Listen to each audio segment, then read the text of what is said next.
We're back with another episode of Unfiltered Moments, the Premier League edition. You got myself, Mike, in the house. We got Eddie, and we got a special guest who has graced the platform before. We got Garth back again. Tottenham Welcome. Thank you for having me again, boys.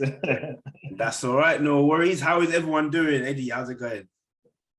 Not too bad, you know, coping, dealing with life as it is, you know, supporting my team still, wearing my shirt.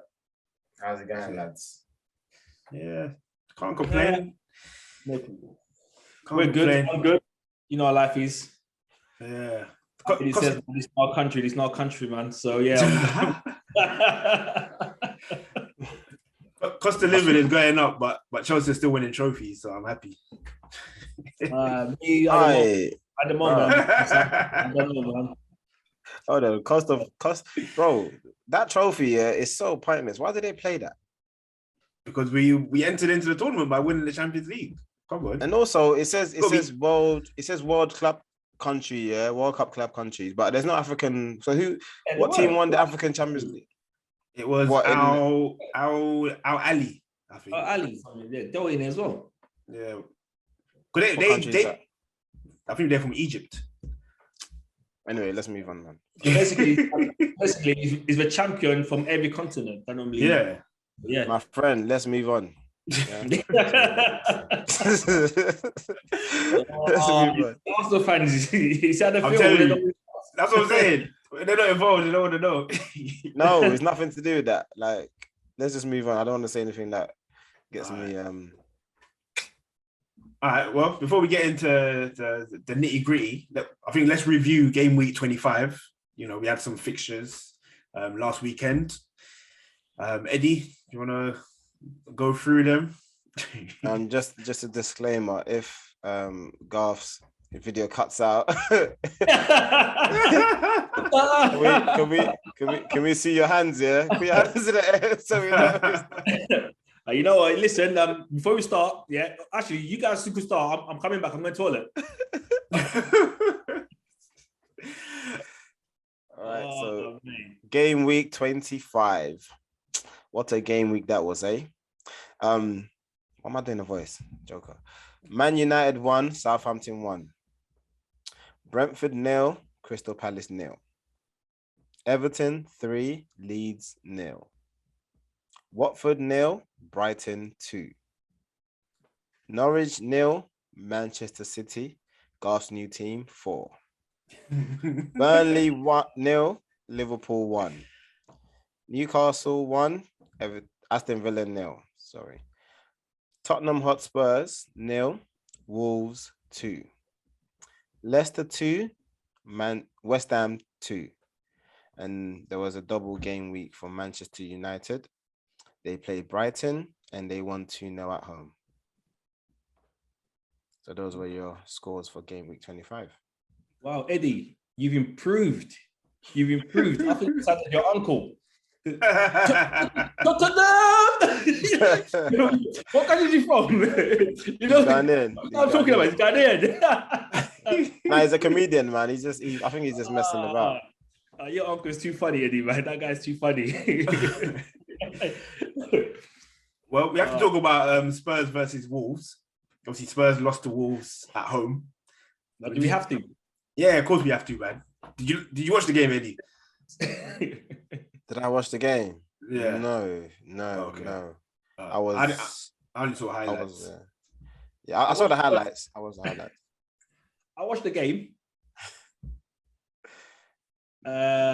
Obviously, yeah. I didn't finish it because it was embarrassing. So yeah. But apparently, you guys your defense is better with Dyer in it.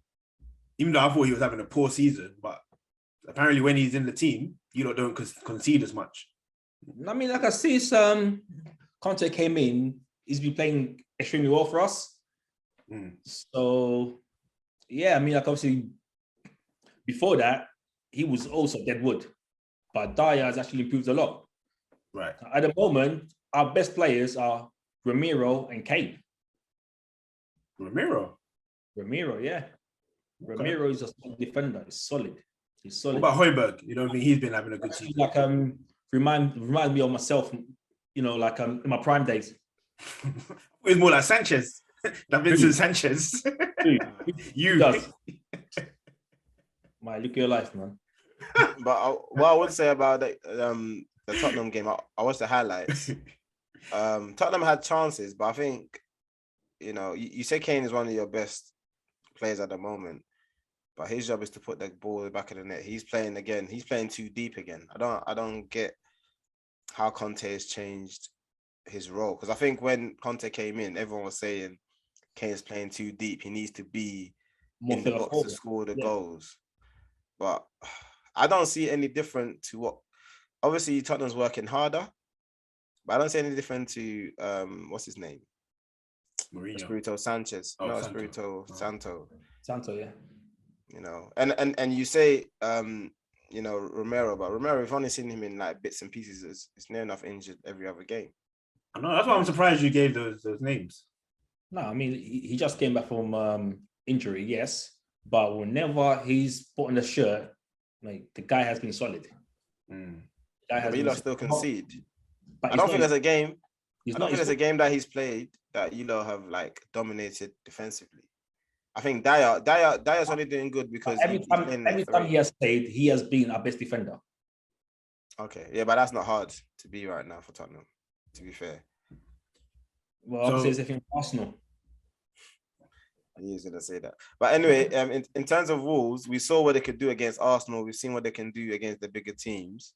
So it was no surprise to me that they beat Tottenham, because to me, the games that Tottenham have won, they've won because of the other team's stupidity, because they will go ahead and then they'll allow Tottenham back in the game. Or Tottenham, you know, like the one that sticks in mind is Leicester. Leicester was like, their team was near enough. Most of the first team players were out, and they still managed to get, you know, 2 goals against Tottenham. And within the dying minutes, obviously Tottenham rescued it and won in the end. But that was all down to Leicester's stupidity, in the sense of giving the ball away in dangerous positions and not clearing their lines and seeing out the game. So I think Wolves are like I said, Wolves probably are one of the most informed teams in the Premier League, and they're hard to play against. And they're hard to score against as well. Yeah. Defensively, they were solid over the weekend. They were solid. Yeah. They've been solid. I think they've got a second or even the best record so far in terms of goals conceded. So Garth, do you think, because obviously Tottenham have lost the last 3 games in the Premier League, potentially it could be 4 because you've got City up next, but obviously let's not tempt fate. But do you think Conte is the answer for Spurs? I think so. Like, I was watching this interview the other day. What he said is actually true. I mean, we sold 4 key players and we only put in 2. That doesn't make sense. That's made that, obviously, that has made our team weaker. I mean, with Conte, we've seen him obviously like deliver at Chelsea and at Inter Milan. And was it Juve as well? Juve, yeah. So like, if we back him, I reckon he can deliver. He will deliver. I mean, if the players are happy playing for him, if the players want him there, you can see the players smiling during training, which is something obviously they were lacking, like when the Portuguese guy were there. Nuno. The one that was there for, Nuno, for 2 or 3 months. So Conte, yes, he can change things around. I reckon he can change things around. We just need to back him. They didn't really back him though in January, did they? No.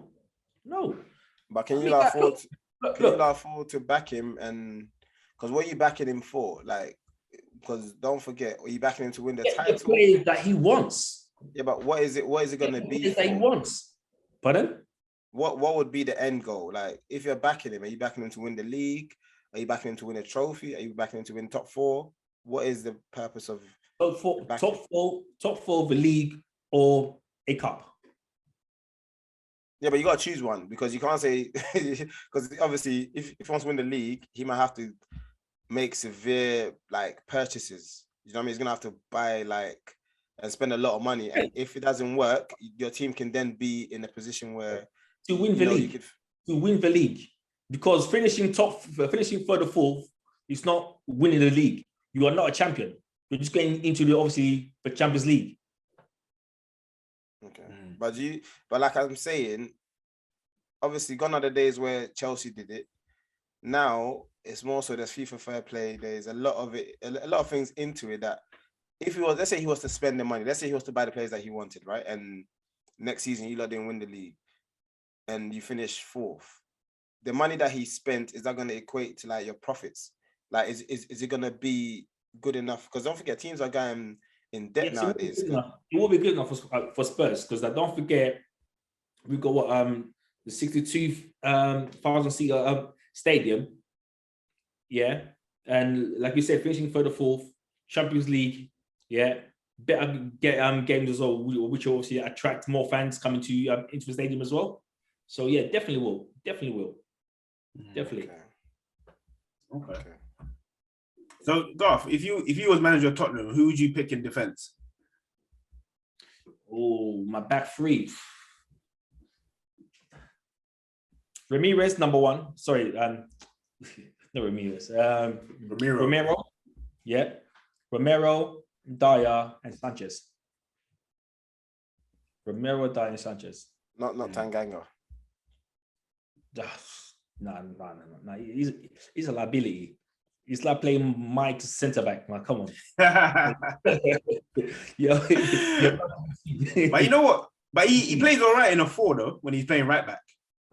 Nah, but he makes too much silly mistakes though. Tanganga, he makes too much. Sanchez though. Sanchez does the same as well. Pardon? Sanchez, he makes a lot of mistakes. Not really. I mean, people singling him out too much. Sanchez, I reckon, man. He gets singled out too much. The thing about Sanchez is like his recovery. He's got very good recovery. Now, sometimes, don't get me wrong, like he made like ball watch every now and then, but one-on-ones and everything, Sanchez is always on point. Yeah. To be fair, he was good when Pochettino was there, when you had Alderweireld and Vertonghen. But yeah. Okay. All right. So this brings me on to a question that I wanted to ask you guys. This is in regards to cup success against Champions League participation. So let me put this into context for you guys. Yeah.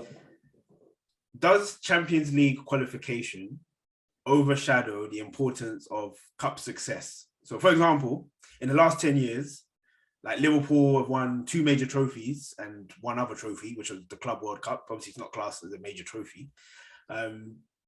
City have dominated domestically with 10 trophies, and Chelsea have won, I think it's 11 trophies. In 2 seasons, did you say? No, in 10 years. In the last 10 years.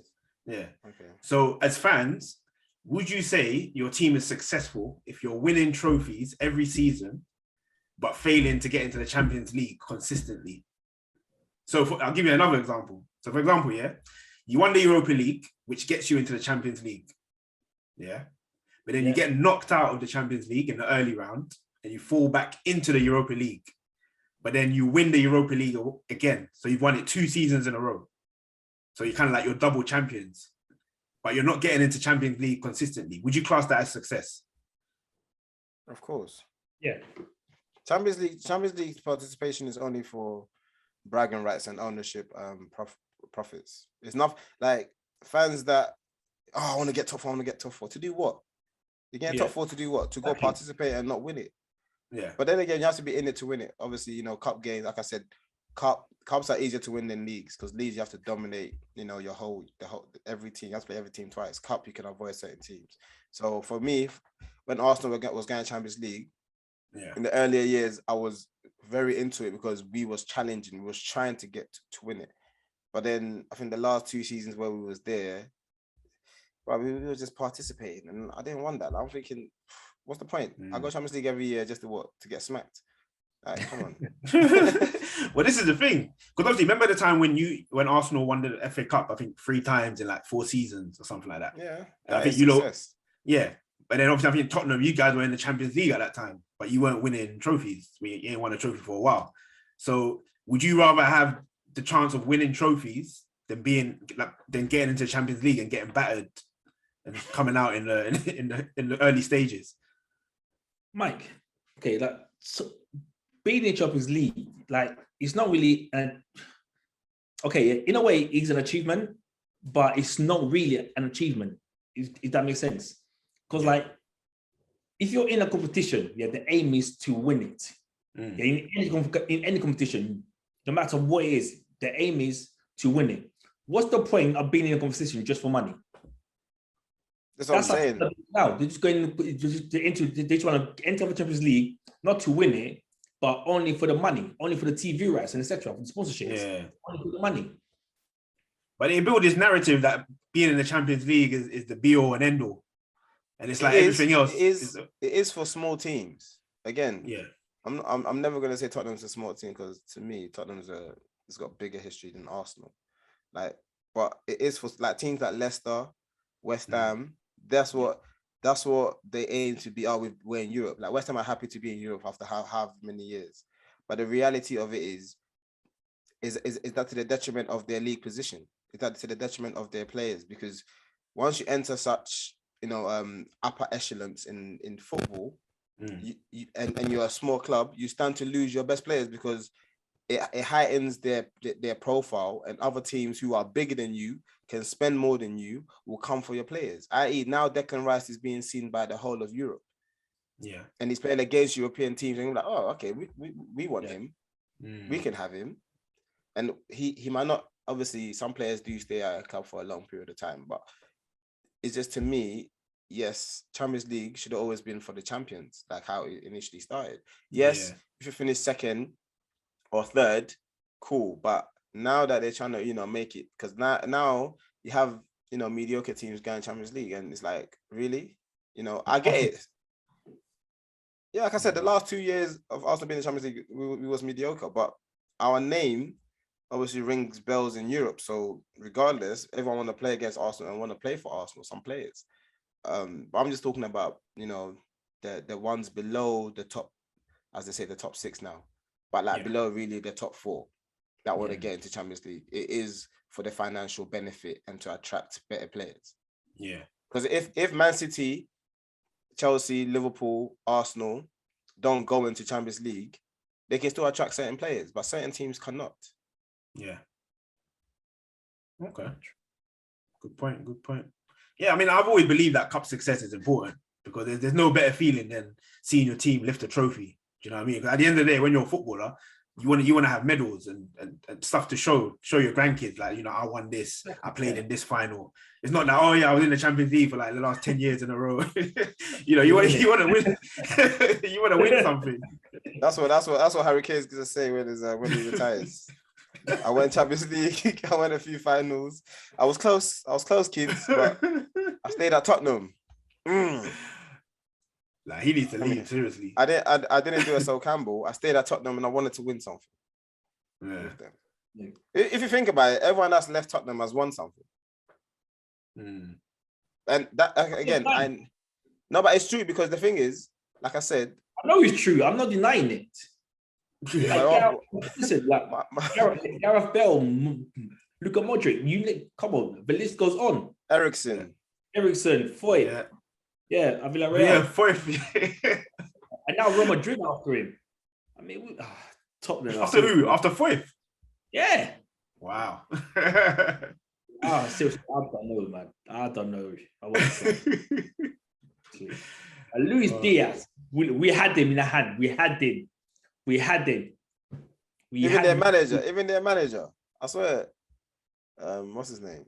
Pochettino went and won something as soon as he left Tottenham. Yeah, he did. He won a French Cup or something. Yeah. Yeah, man. All right. Yeah. So, do you think Lampard will be a success at Everton? No. It's not too early. In my opinion, it's not too early.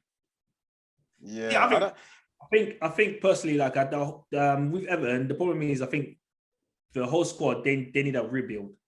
The whole squad going forward. Man, they've got a team. Wow, they've got a good team. They've got a good team. But defensively. Yeah, but okay. When you say would he be a success? No, and yes. Yes, in the sense of he's young, he's got fresh ideas, he can get them playing. But the position they're in, they need to avoid relegation. Now, is Lampard somebody that you go to for relegation? No. No, They're go-to managers to survive relegation. Sam Allardyce. You have, like people like that. So for them to go for, if they're a mid-table team and they went for Lampard, then yes, you can bring in a philosophy and it can change. Because obviously Lampard wants to play vibrant football. He's a young manager. He wants to stomp his ground. Like he wants to stick his flag in at Goodison Park. But is that what they need right now? No, they need to stay up. And don't forget as well, with Lampard, this is a test for him. This going to be probably his biggest test. Managing Everton, coming from Chelsea to Everton, huge difference. Yeah. The quality he had at Chelsea, he hasn't got that Everton. Yeah. So I could even see them potentially go down. But you see, I kind of agree with you, but at the same time, I feel like his experiences at Chelsea will help him because obviously this is now a smaller club than when he was at Chelsea. So obviously the expectation levels is a bit lower. Although they're sort of in a relegation dogfight, I think they've got the players to like move up the table. Nah, okay, Mike. He's still going to be okay. His expectations still going to be high, but with average players. And I don't see how you can say that, Mike, because if you can't do it at Chelsea, where you have all the resources, what makes you think you can go to a team like Everton, who are struggling, who had an experienced manager in Rafa Benitez, and near enough that's Rafa Benitez's players, and you brought in two or three signings, and you hope to make a massive difference, like. Yeah, but I mean, when Rafa was there, I think there was a combination of injuries and the players they didn't want to play for him. Hey, okay. I think Lampard. Remember, Lampard's a big name for these young players because obviously they were young when he was playing, so they all want to play for him. And the reason why he kind of, I wouldn't say he flopped at Chelsea, but obviously he didn't have the experience. He'd only been in management for one season with Derby, so what he did at Chelsea, he did amazing. But I think Everton is his level, and I think the experiences will help him. The experience that he got at Chelsea will help him. Okay, let's wait and see. Come the end of the season, we'll tell. So you think they'll get relegated? No. I'm going to ask you a question. I'm going to ask you a question, Mike. Go on. So you're a Chelsea fan. Lampard is your hero, your icon. What is a good finish for Everton this year? What position? Ooh. I mean, maybe just like 11th or 12th. 11th or 12th. Yeah. Okay. And what's worst case scenario? For relegation. Getting relegated, yeah? Yeah. What is the more likely as of now?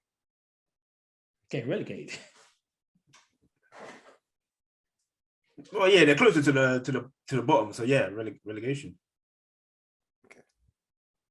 So anyway, we'll see you come the end of the season, but I believe they will just scrape staying in the Premier League, and Lampard will get sacked before the end of his first season. So you think like Watford or Burnley will do better than them? No, I said he will scrape and finish above the relegation battle. Oh, okay. Well, at 17th. Yeah, 17th, 16th, 15th, one of them. Okay. Because he's still got hard games to like come up. Like he ain't played all the top teams. Like they still got to play the top teams again. Yeah, they got some difficult fixtures still. Away as well. Yeah, gonna be a tough one. So obviously the transfer window has gone past. Obviously that closed 31st of January. So who do you guys think did the best piece of business in the window? The best piece of business? Probably Liverpool. Yeah. We're getting Luis Diaz. Yeah, Luis Diaz. And you could also say City, because City didn't need to go into the market, and they didn't. Like just because you bought players. They did go into market. Who did they buy? They bought a striker. Alves. But where is he? He's back on loan. That's what I'm saying. Like no, but like I was reading I've been watching his clips on YouTube, his goals in that. Obviously, like he's highly rated. He's very good. So is every Brazilian. They're all highly rated. Nice. Like Rubinho, but now Rubinho's being looked. They've set a warrant for his arrest internationally. You can't leave Brazil. I actually thought he was in prison, you know. No, He was in prison, no? No, he wasn't. He fled back to Brazil, and That's no, mad. they can't extradite him. Apparently, Brazil don't extradite their citizens to other countries for criminal offences. Oh, Oh, is it? He's just got to stay in Brazil for the rest of his life, or just change his. Why not? Why not? You got the money. He can live that good life in the favelas. Exactly. His money might run out. Do you know what I mean? Well, then you need to do something. All right. So what do you think of Newcastle signings? Do you think they're enough for them to stay up? Yeah, I think so. I think Newcastle stay up.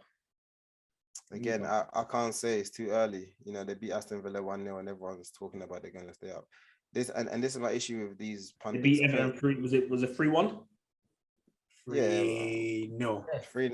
3-0, yeah. But I'm talking about the Aston Villa one because everyone knows Everton's on a downward spiral. Like Aston Villa are meant to be a team that is on the upwards, but they beat Aston Villa 1-0. Arguably, Aston Villa could have drawn that game or won that game themselves. And everyone's talking about they're going to survive because they beat Aston Villa 1-0. I mean, what? You know, like teams beat teams. Premier League is all different, like, you know, different styles make different games. But they won 3 games on a bounce. And I think that's why people are saying that they're going to stay up. Because obviously you need that consistency in it. Yeah, but bro, who at one point, yeah, they were rock bottom with what 10 points in about what is it 20 games or something? Yeah, no wins in 15 or something like that. No wins in 15, something like that. Yeah, and look at where they are now. Yeah, but we forget if Burnley wins their games in hand, they go back into the relegation battle. Like they're the bottom 3. So it's not like they've gone clear, and they're yet to play. And the teams that they've beat are teams that they're supposed to beat.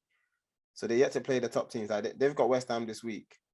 If they beat West Ham convincingly, then I can be like, okay, yeah, like there is there's light at the end of the tunnel. But at the moment, I'm gonna jump into conclusions. But you got to pick up points against the teams that you can beat. Yeah, they're gonna look at matches against West Ham and think, okay, if we can get a point here, that's a job well done. Like, they're probably not even expecting to win. Yeah, but that's what I'm saying. If they're convincing against West Ham, then I can say yes, their signings are having an impact. But until then, I'm yet to reserve judgment. I still think they will go down. So who do you think? You know what, Eddie? On that. I reckon Newcastle survive. I hope they do. But all right, Eddie, tell me who you think is going to get relegated. I should tell you the 3 teams that you believe will get relegated. So you said Newcastle, Norwich, and Watford. Garth? Burnley, Norwich, and Watford. Yeah, I think Burnley, Norwich, and Watford as well. The thing is, I would think Burnley would stay up, but I think because they haven't won any games recently, I think they're going down. But look who they've been playing. Liverpool just about beat them 1-0. They drew with Man United. They drew with Arsenal. Spurs just about beat them 1-0. And they drew with Watford. They should have beat Watford. They should have beat Man United. That's 6 points right there. That's what I'm saying. So you can't burn, and they got 2 games in hand of Newcastle. So if they win them 2 games, Newcastle's back in the relegation battle. Yeah. So we'll see anyway. We'll see as the season unfolds. Yeah. All right. So obviously we'll come to the end of the episode. What's your final thoughts, gentlemen? Garth, you want to go first? Final thoughts on what? Give us your prediction of what to expect from Tottenham till the end of the season. What would be a good place finish for you? Because obviously you're not in no trophies. You can't win any trophies. So still in the FA Cup, I think. Yeah, you're not gonna win any trophies. So what is a good finishing position for you? If we win the FA Cup, big if. It'll be a massive achievement for us this season. So FA Cup and finish 10th, you'd be happy? Yeah, I'll take that. They get into Europe with the FA Cup win. Yeah. Europa League. I'll take it. No, but it depends who finishes where, no? Nah. But Cup Yeah. winners get in there straight away to get in the Europe. no, okay, but like and also like, to be fair, obviously like I'm disappointed obviously with the club and the business that we did in the January transfer window, because there was a point where we were, I think we had like 3 games, well 2 games in hand of Arsenal. Yeah, if we would have won those 3 games, would have potentially been about 6 points behind Chelsea. So I don't know why we didn't push. Get some quality player, just buy Diaz, get him in and push for the top 4, the top 3. Yeah, but you tried, but you didn't want to go Tottenham. You wanted to go Liverpool. No, Liverpool came in afterwards. According to his dad, the deal was almost done. Yeah, but that's what I'm saying. Obviously, Liverpool made a bid and he felt like he wanted to go Liverpool instead of Tottenham. Last minute. I don't think there's anything Tottenham could have done. It was a fee. It was a fee issue. It was like, I think was what? Is it something like 2 million extra or something that Levy didn't want to pay, and it cost us Diaz. Oh, I thought the player chose Liverpool over Tottenham. No, Let's be agreed. honest. Those terms agreed. Let's be honest, Garth. He looked at Tottenham and said, "Can I go play for Tottenham or can I go play for Liverpool?" Eddie, Liverpool can potentially. No, let's be honest. Eddie. Like, Okay, go on. Let's go. Yeah. he probably thought, okay, Tottenham's coming for me. That's cool. And then as soon as Liverpool come, okay, I'm gonna go Liverpool. It's common sense. Like, he wants to play at the highest level in Champions League. Liverpool are that at the moment. Why would he go to Tottenham? Common sense. It is common sense. But once, okay, personal terms was agreed. Yeah. The only thing that wasn't agreed was the fee between the 2 clubs. Mm-hmm. Yeah. So if we would have agreed the fee before Liverpool came in, everything would have been done and dusted. So then, who? But Tottenham being Tottenham. Yeah, but okay. Wait. So in saying that, when Liverpool did come in, Levy could have outbidded Liverpool, no? But he chose not to. He tried. It was too late. Liverpool didn't in it. No, exactly. That's what I'm saying. So the player, like you said, Liverpool. No, but it's like Mikelobi when Chelsea signed him, he was going Man United. Yeah. But little Tottenham, Chelsea hijacked the move because they came in with a stronger offer for him, and at the time Chelsea were looking like they were on the up. Yeah, exactly. So the player made a decision. That's it. Yeah. So don't blame Luis Diaz. Don't blame Liverpool. Blame Tottenham. I am blaming Tottenham. Oh, okay. I would blame the player because I was saying he chose Liverpool over Tottenham because I thought everything was a done deal. Who would you choose, Mike? Who would you choose? I'll choose Liverpool all day long. Exactly. So yeah, but it's no brainer. It's no brainer. Even I would choose Liverpool. It's no brainer.